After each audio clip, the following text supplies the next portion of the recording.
Yeterli değil. Kesinlikle yeterli bulmuyoruz. Aha gördüğünüz gibi akşama doğru böyle ek seferlerin muhakkak çıkması için.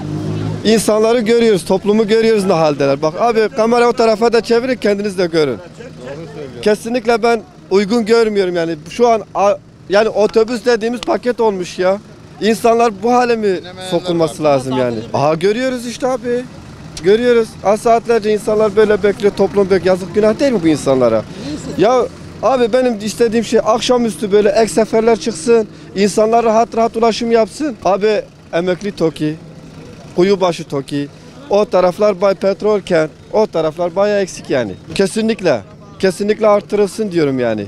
İnsanlara yazık. Yetersiz bence, çok yetersiz. Bak gördüğünüz gibi durağı dolu. Yolcular alamadan gitti yani binemediler doluluktan dolayı, yoğunluktan dolayı. Yani mesela sıkışık yarım saatte bir gelecek. Bu hat özellikle Batı'nın en yoğun hatı burası olması gerekiyor yani. Nüfus yoğun. 5-10 dakikada bir otobüsün geçmesi gerekiyor yani.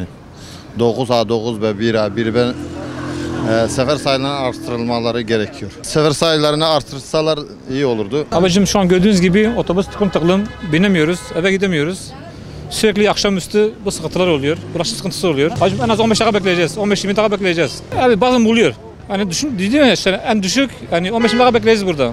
Artık 21 bin gelecek, 9'da 5 bin gelecek, bekleyeceğiz. Abicim bekleyeceğiz. Yani yer bulana kadar. Abi yetersizdir. Abicim şu an otobüs sayıları yetersizdir. Yani ulaşımın artırmasını istiyoruz. Yani bütün bölge 9 yani 5 numara o şekil, mobil, Petrolkent. Yani sürekli ulaşım sıkıntısı oluyor. Abi zaten yok görüyorsunuz. 150 kişi biniyor yani 150 kişi biniyor. Sonra ne oluyor? Mesela kimisi bayan abi yani bacılarımız sıkışıyorlar, rahatsız oluyorlar istemez. Bu tür sorunlar oluyor yani. Otobüs seferleri, sefer sayıları artırılsa iyi olur. Budur yani ulaşım sıkıntısı oluyor yani.